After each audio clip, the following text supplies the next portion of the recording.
샬롬 할렐루야. 창세기 1장 20에서 23절입니다. 하나님이 이르시되 물들은 생물을 번성하게 하라. 땅 위 하늘의 궁창에는 새가 나르라 하시고, 하나님이 큰 바다 짐승들과 물에서 번성하여 움직이는 모든 생물을 그 종류대로, 날개 있는 모든 새를 그 종류대로 창조하시니 하나님이 보시기에 좋았더라. 하나님이 그들에게 복을 주시며 이르시되 생육하고 번성하여 여러 바닷물에 충만하라. 새들도 땅에 번성하라 하시니라. 저녁이 되고 아침이 되니 이는 다섯째 날이니라. 아멘. 창세기 강의 39번째 다섯째 날입니다. 전지전능하신 하나님의 창조 역사를 우리는 어떤 마음으로 듣고 계시는지요? 이 세상에서도 큰 어른과 어린 아이는 지식이나 지혜가 크게 차이가 납니다. 예를 들어 생물학 박사와 초등학교 1학년생이 갖고 있는 생물에 관한 지식은 매우 많은 차이가 나지 않겠습니까? 그렇다면 창조주 하나님과 피조물인 사람의 지혜와 지식도 얼마나 큰 차이가 나겠습니까? 박사와 초등학생의 차이와는 비교할 수 없을 만큼 많은 차이가 나지요. 고린도전서 1장 25절은 하나님의 미련한 것이 사람보다 지혜 있고 하나님의 약한 것이 사람보다 강하니라 말씀하셨습니다. 이사야 55장 8, 9절은 여호와의 말씀에 내 생각은 너희 생각과 다르며 내 길은 너희 길과 달라서 하늘이 땅보다 높음 같이 내 길은 너희 길보다 높으며 내 생각은 너희 생각보다 높으니라 하시었지요. 따라서 하나님께서 이루신 창조 역사를 우리 인간의 지식으로 이해하는 데에는 한계가 있습니다. 마치 생물학의 전문 서적의 내용을 초등학생이 이해하기 어려운 것과 같지요. 만일 초등학생이 자기가 가진 지식을 총동원해서 전문 서적의 내용을 설명한다고 해봅시다.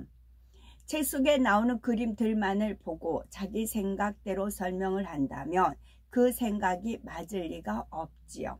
이렇게 설명하는 어린아이를 박사의 입장에서 본다면 그저 우스울 뿐입니다. 그런데 실제로 많은 인생들이 하나님께서 창조하신 만물을 보면서 어린아이처럼 생각하며 말하고 있습니다. 예를 들어 생물의 기원에 대해서도 지식의 조각들을 억지로 짜 맞춰서 이랬을 것이다 라는 이론을 만들었지요. 그냥 하나님께서 창조하셨음을 믿으면 될 것을 자신의 마음에 하나님 두기를 싫어하여 엉뚱한 이론을 만들어낸 것입니다. 창조주 하나님께서 이러한 인생들을 보실 때 그저 안타까울 수밖에 없지요. 성경 욥기를 보면 욥이라는 인물이 연단을 통해서 자신의 의와 들을 깨뜨리고 중심에서 하나님을 경외하게 되는 과정이 잘 나오지요. 특별히 욥기 38장에서 41장까지는 하나님께서 욥을 친히 깨우쳐 주시는 말씀이 기록이 되어 있죠. 하나님께서는 욥에게 인간의 지식과 지혜로는 도저히 알 수 없는 놀라운 창조의 사역에 대해서 말씀하십니다. 산, 연소, 들나귀, 타조, 말, 매, 하마, 악어 등 하나님께서 만드신 창조물을 들어 인간의 한계와 무지함을 깨우쳐 주시지요.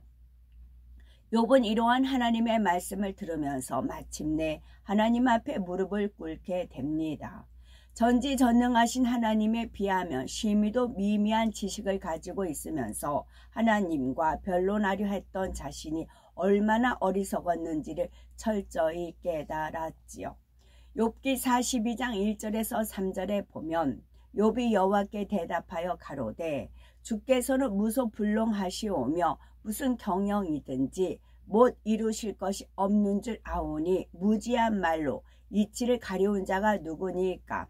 내가 스스로 깨달을 수 없는 말을 내가 스스로 깨달을 수 없는 일을 말하였고 스스로 알 수 없고 헤아리기 어려운 일을 말하였나이다 라고 고백했지요. 이 말씀을 듣는 분들 중에는 무지한 말로 이치를 가리는 사람이 한 명도 없어야 되겠고, 내 자신이 갖고 있는 지식의 틀을 기준으로 하나님의 창조 역사에 대한 설명을 판단해서는 안 됩니다. 오직 하나님의 말씀을 기준으로 자신의 지식을 재정립하는 사람이 참으로 지혜로운 사람이지요. 또한 창조 역사를 이루신 하나님께서 이 말씀을 듣는 분들은 골로새서 3장 10절 말씀처럼 우리를 창조하신 하나님의 형상을 쫓아 지식에까지 새롭게 되어야 됩니다. 지식에까지 새롭게 되어야 합니다. 하나님께서는 창조 5째 날에는 물에 사는 생물들과 새들을 창조하셨지요. 하나님이 가라사대 생물로 번성케 하라라고 20절에 말씀하셨습니다. 여기에 나온 물들이란 무엇을 가리키는 것일까요?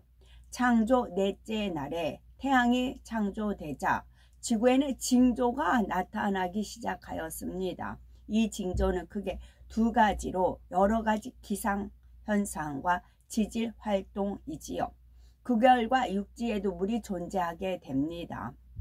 태양열로 바닷물이 증발되어 구름이 만들어짐으로 인해서 지구 곳곳에 비가 내리기 때문이었지요. 또한 지질활동으로 인해서 육지에는 산과 골짜기가 생겨났는데 하늘에서 내린 비가 골짜기를 흐르며 하천을 형성했습니다. 당시는 큰 강이라고 할 만큼 많은 물이 흐르는 곳은 아니었고 곳곳에 하천이 만들어졌지요. 또한 땅속으로 흡수된 물은 지하수가 됐으며 지형이 움푹 패인 곳에 물이 고이면서 크고 작은 물 웅덩이들도 생겨났습니다. 이처럼 바다뿐만 아니라 육지에도 다양한 형태로 물이 존재한 것을 물들이라 표현을 한 것입니다. 그런데 본문에 보니 하나님께서 물들을 생물로 번성케 하라 말씀하셨지요. 바다뿐만 아니라 육지에도 물이 있게 되면서 비로소 물들의 생물이 번성하게 된 것입니다. 시편 104편 10에서 13절에는 여호와께서 샘으로 골짜기에서 솟아나게 하시고 산 사이에 흐르게 하사 들의 각 짐승에게 마시우시니 들나귀들도 해갈하며 공중의 새들이 그 가에서 깃들이며 나뭇가지 사이에서 소리를 바라는도다. 저가 그 누각에서 산에 물을 주시니 주의 행사의 결과가 땅에 풍족하도다 했습니다. 육지에도 하나님께서 주신 물이 있으므로 각종 짐승들이 살아갈 수가 있고 만물에 생명력이 넘쳐나게 된 것이지요. 이처럼 물은 생명체가 살아가는 데 있어서 가장 중요하다 말할 수가 있습니다. 우리가 사는 이 땅은 천국의 모형이라 할 수가 있는데 천국에도 생명수가 흐르는 강이 있습니다. 이 생명수는 하나님의 보호자로부터 나와 새 예루살렘에서 낙원까지 천국을 두루 돕니다. 천국의 만물도 하나님의 보호자로부터 비롯된 생명수로 인해서 충만할 수가 있지요. 지구를 창조하실 때에도 이 생명수가 지구로 유입되게 하셨고 물의 근원이 되게 하셨다 했습니다. 그리고 지구의 생물을 창조하실 때에 물 없이는 살 수 없는 구조로 만드셨지요. 하나님께서는 모든 생물로 하여금 생존에 꼭 필요한 성분을 물에서 공급받게 하셨습니다. 이를 바꿔 말하면 하나님께서 물속에 생명을 유지시키는 능력을 불어넣어 주신 것이죠.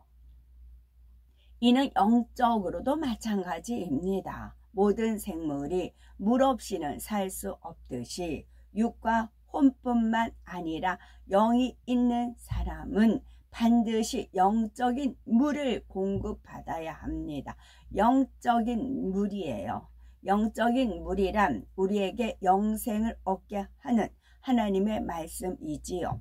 요한복음 4장 14절에 예수님께서도 내가 주는 물을 먹는 자는 영원히 목마르지 아니하리니 나의 주는 물은 그 속에서 영생하도록 솟아나는 샘물이 되리라 말씀하시었지요.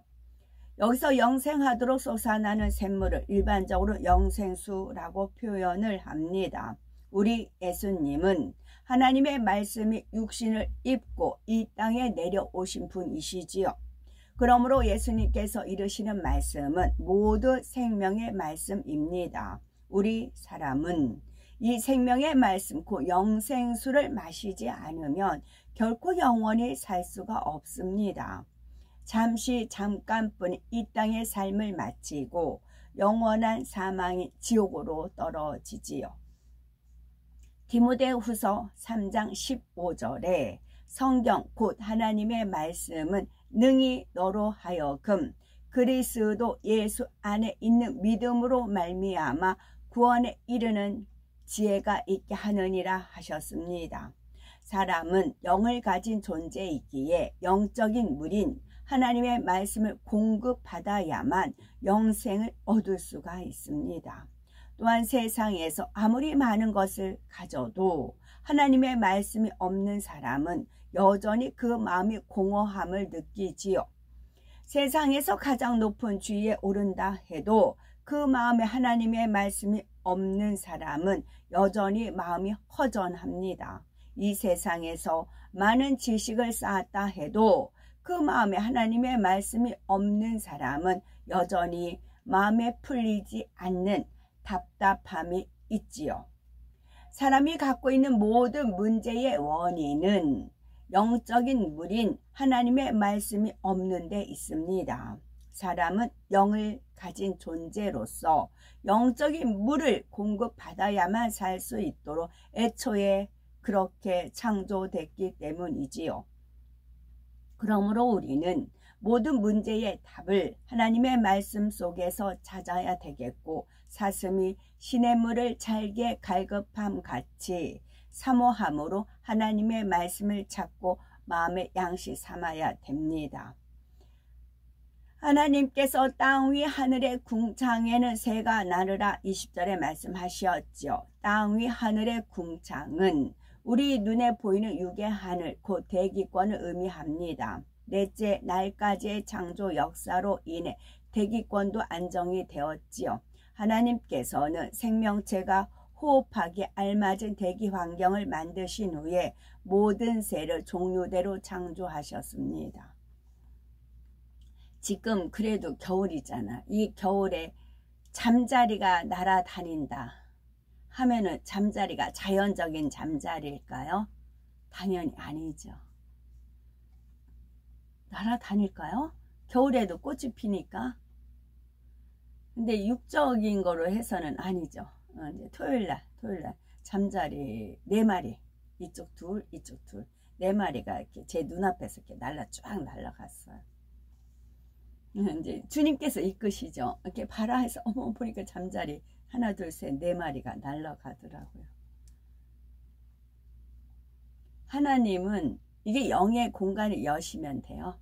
이 천사가 이렇게 항상 이렇게 천사가 보이는데 천사가 이제 그 형상을 딱 입고 나타났을 때는 잠자리 형상으로 이렇게 나타나거든요. 하나님께서 믿기만 하면은 받아들이기만 하면은 얼마든지 이렇게 표현을 하실 수가 있어요. 그런데 죽 줘서 뭐 개준다 뭐 그런 식으로 이제 그거를 믿지도 않고 이제 의구심 품고 그러면 이제 하나님께서 아니하면 못하죠. 근데 저한테 이제 은혜를 주시려고 이제 순간에 잠자리가 우리가 믿음만 가지면 그래서 우리가 장성한 믿음만 가지고 하나님을 믿어만 드리면 하나님 얼마든지 나타내실 수가 있어요. 그래서 뭐 이제 칭찬하면 고래도 춤춘다는 식으로 하나님도 역시 마찬가지이세요. 인성을 가지셨기 때문에 그래요. 그래서 창조가 얼마든지 하실 수가 있어요. 근데 믿지 않고 받아들이지 않기 때문에 아니함만 못하다 하시는 거지요. 저한테는 잠깐 이제 보여주시냐고. 너무 아깝더라고요. 저거 사진 찍을 수도 없는 거고. 그래요.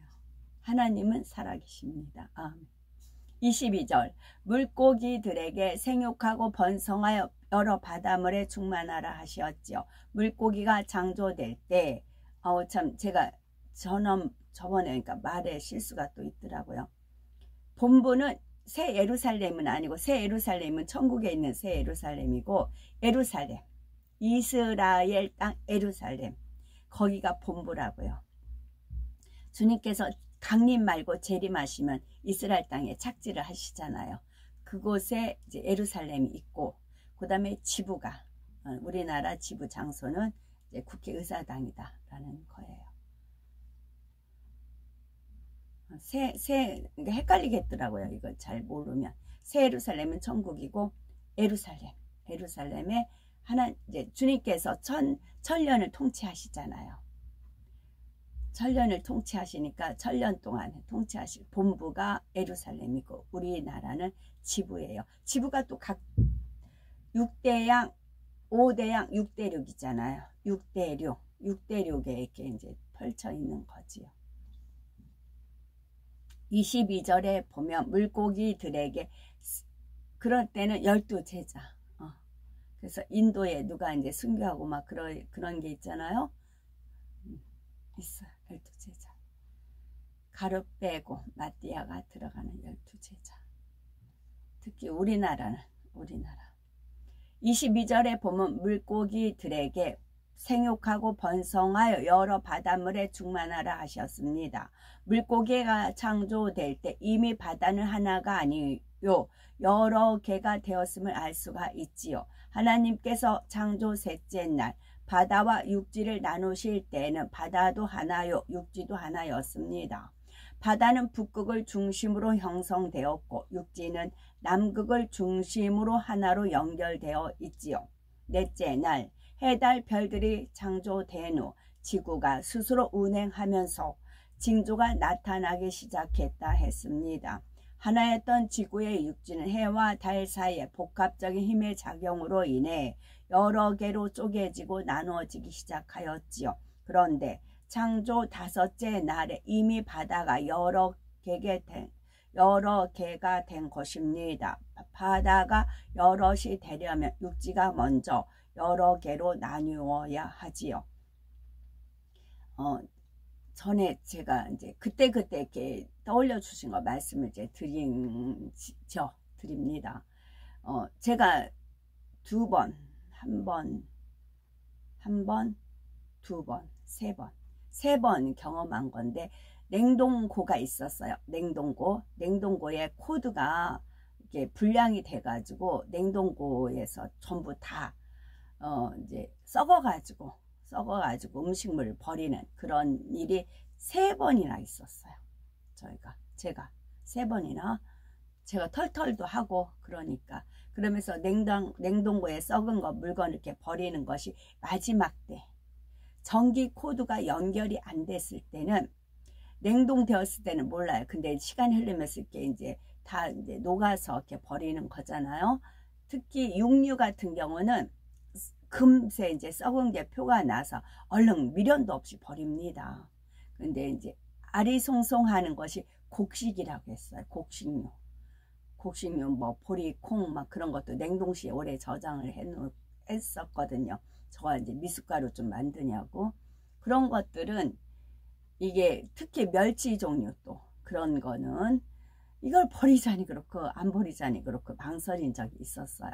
그때 과감히 다 버렸어요. 그거는 좀 더 지켜봐야 되는 거예요. 곡류 같은 경우는. 그래서 코드를 빼면 전기가 안 들어갔을 때 이게 이제 그때서 얼은 게 녹기 시작을 해서 흐물흐물해서 버려지게 됩니다. 성령이 걷어갔을 때, 우리가 성령의 힘에 의해서 이제 우리가 기생이라고 하잖아요. 활동을 합니다. 활동하지만 그 성령이 걷어갔을 때 그때서 이제 흐물흐물 이제 그 본연의 모습이 드러나는 거예요. 그땐 과감없이 이제 버리는 거입니다. 그래서 개돼지, 더럽고 추하고 그런 것이 분별이 되는 거고, 또 하나님 백성 의롭고 거룩한 삶을 사는 것이고 그래요. 이러한 역사가 창조 저는 이제 이론적으로 하지 않고 실제적으로 제 삶에서 체득하고 경험을 해서 아버지 하나님께서 그 상황을 딱 떠올려 주시고 이제 영적으로 풀어 주시죠. 그럼 이제 더 이해도 되고 은혜도 되고 책임질도 되고 그래요. 소는 되새김을 하잖아요. 자꾸 여물을 먹고 또 소가 참 신기한 게 지푸라기를 먹잖아요. 지푸라기에서 쌀이 나오잖아. 변에 익을수록 고개를 숙인다고 그 지푸라기를 먹잖아. 그 여물을 씹고 되씹고 하잖아요. 소는. 그래서 하나님께서 소의 이제 번제물을 좋아하셨죠. 소는 버릴 게 또 하나도 없다고 그러더라고요. 그래서 되새김질, 하나님 말씀을 계속 되새김질 하는 거지요. 이러한 역사가 창조 넷째 날부터 다섯째 날 사이 짧은 시간에 이루어졌다는 사실입니다. 하나였던 육지가 여러 개로 분리됐고 어떤 곳은 아예 육지에서 떨어져 나와서 큰 섬이 되기도 하였죠. 이로 인해 바다도 여러 개가 되었습니다. 과학자들은 이 역사가 수천만 년에 걸쳐 이루어졌다고 말하기도 하죠. 하나님께서는 창조 넷째 날부터 다섯째 날 사이에 이 과정의 많은 부분이 진행되었다 하시었죠. 근본의 빛으로 둘린 영의 공간 안에서 영의 시간의 흐름을 타면 얼마든지 짧은 시간에도 가능한 일입니다. 창조 다섯째 날의 육지와 바다의 모양이 지금과 똑같았던 것은 아닙니다. 다만 지금처럼 6대양 5대양 6대주를 이루는 기본적인 틀이 마련되었지요.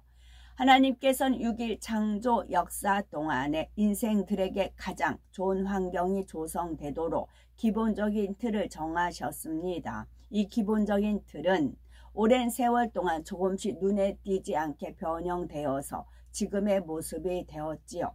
그로 인해 생물들은 크게 영향을 받지 않은 것입니다. 만일 이미 창조 역사가 다 마쳐진 후에 대륙이 갈라지거나 크게 이동한다면 그 속에 살고 있던 생물들은 어떻게 되겠습니까? 급속한 환경의 변화로 인해서 살아가기 힘들지요.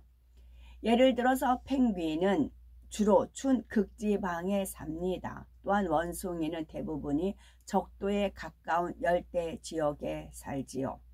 이처럼 각 동물에게는 살기에 적합한 기후가 있는 것입니다.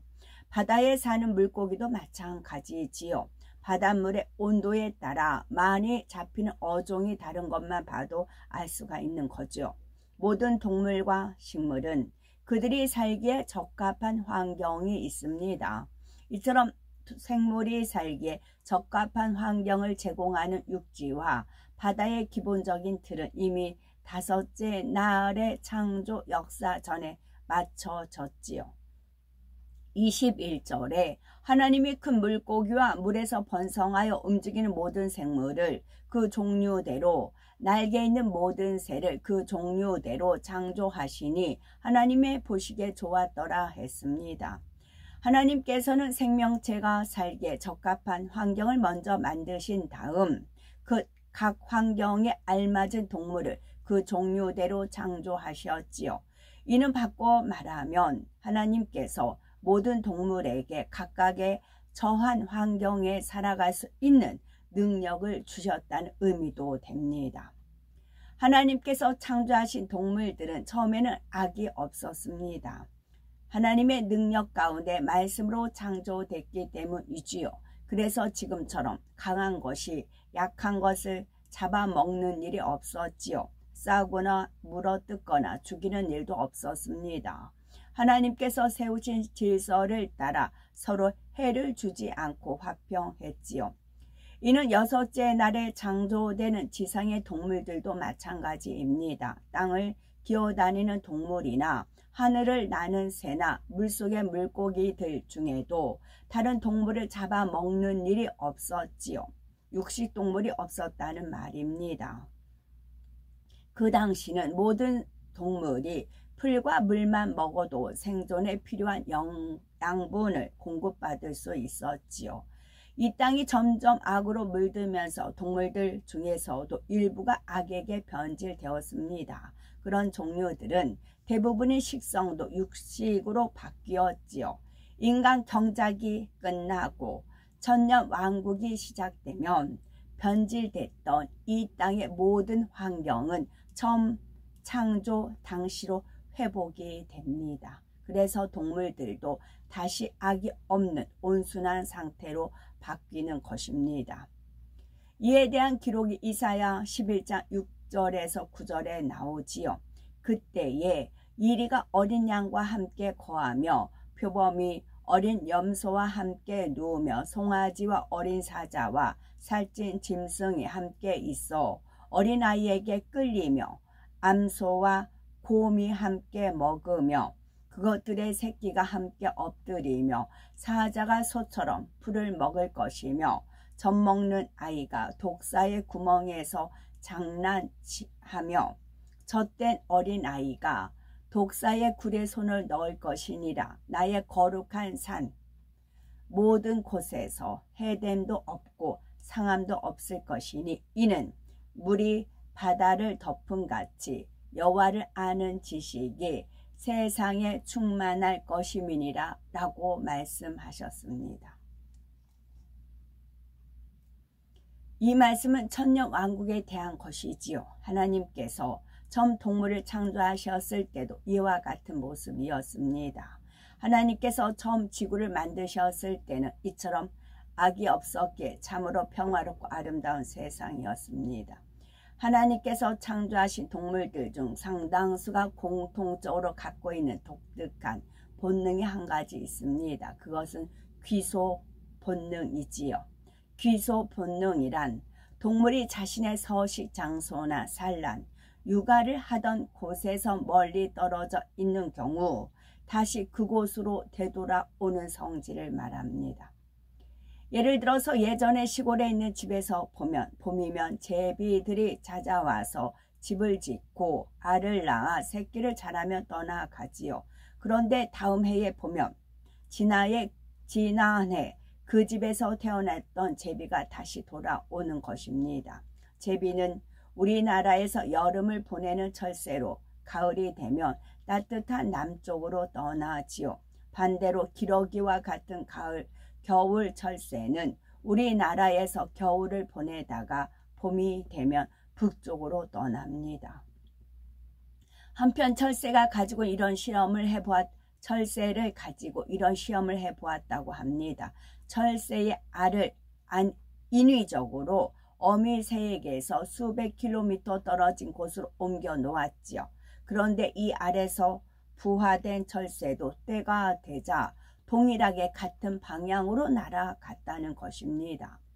이로써 철새들은 이동 경로를 어른 새에게 배우는 것이 아니라 본능적으로 알고 있음을 확인할 수가 있지요. 물고기에도 귀소 본능을 가진 종류가 여럿이 있는데 그 대표적인 예가 연어이지요. 연어는 일반적으로 강에서 부화한 치어가 바다로 내려가서 성장한 다음 원래 있던 강으로 돌아오는 습성이 있습니다. 바다로 떠난 연어는 3년에서 6년 정도 지나면 완전히 성숙해져서 산란을 위해 자기가 태어난 강으로 되돌아오게 되지요. 대서양 연어의 경우 산란 후 다시 바다로 갔다가 돌아오기를 몇 번 반복하기도 합니다. 또한 바다로 나가는 강물의 길목이 막히면 민물에 적용하는 경우도 있다고 합니다. 이런 특별한 경우를 제외하고 대부분의 연어는 자기가 태어난 바로 그곳으로 반드시 돌아와서 죽는다는 것이죠. 연어는 드넓은 바다를 몇 년 동안 항해하다가 어떻게 자기가 태어난 강이 있는 곳을 정확하게 찾을 수가 있을까요? 왜 굳이 세찬 물살을 거슬러 올라가면서까지 자기가 태어난 곳을 찾아가는 것일까요?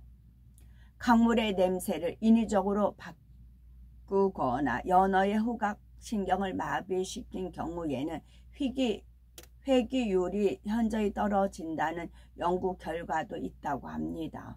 만일 이것이 사실이라면 연어가 바다에서 지내는 수년 동안 자기가 태어난 강물의 냄새를 잊지 않고 기억한다는 것도 매우 신기한 일이지요. 연어나 철새들이 가진 귀소 본능은 진화로 인해 얻어진 것이 아니라 하나님께서 그들에게 주신 것입니다. 그런데 하나님께서는 우리 사람에게도 영적인 귀소 본능을 주시었지요. 하나님께서 모든 사람에게 심어주신 생명의 씨로 인해 사람에게는 영원한 곳을 사모하는 마음이 있습니다. 생명의 씨는 하나님의 근본의 빛을 조금 떼어 주신 것이므로 생명의 씨는 하나님을 찾고자 하며 천국을 그리워합니다. 이 생명의 씨가 깨어나 성령의 인도를 받으면 연어처럼 정확하게 본향을 찾아갈 수가 있지요. 그러나 생명의 씨가 깨어나지 않는 영혼은 원수마귀 사단의 주관을 받아 결국 지옥으로 가게 되지요. 히브리서 11장 16절에 저희가 이제는 더 나은 본향을 사모하니 곧 하늘에 있는 것이라. 그러므로 하나님이 저희 하나님이라 일컬음 받으심을 부끄러워 아니하시고 저희를 위하여 한 성을 예비하셨느니라 하셨습니다. 미물인 연어도 강물을 거슬러 오르는 힘든 여정을 다 이겨내면서까지 본향을 정확히 찾아가는데 하나님의 자녀들은 어떻게 해야 하겠는지요? 우리의 영의 근본인 아버지 하나님이 계신 새 예루살렘 성까지 힘차게 오르고 또 오를 수 있으시지요. 스스로 포기하지 않으면 성령의 인도하심만 받아가면 누구나 새 예루살렘 성까지 갈 수가 있습니다.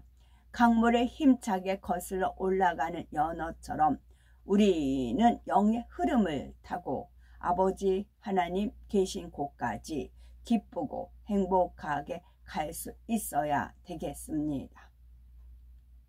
넷째 날까지의 창조 역사를 통해 대기와 물이 생명체에게 좋은 환경으로 정리가 되자 하나님께서는 다섯째 날에는 공중에 새와 물의 물고기들을 창조하시었지요. 각자가 처한 환경에서 살 수 있도록 하나님의 능력과 신성을 불어 넣어서 각각 종류대로 창조하셨습니다. 창조주 하나님께서는 각각 종류대로 창조됐다 말씀하셨지요. 그러나 진화론자들은 이러한 창조 역사를 믿지 않으려 하는 거지요. 태초에 이처럼 놀라운 창조 역사를 베푸신 하나님이 바로 우리의 영의 아버지이십니다. 우리를 창조하셨기에 육의 아버지도 되시지요. 그러므로 우리들은 창조주 하나님이 바로 나의 아버지이십니다 라는 영적인 자부심을 가지시고 그러한 아버지의 자녀답게 악은 모양도 없고 선하며 능력 있는 아버지 하나님의 참 자녀로 속히 변화되어 나오셔야 되겠죠. 아멘. 샬롬.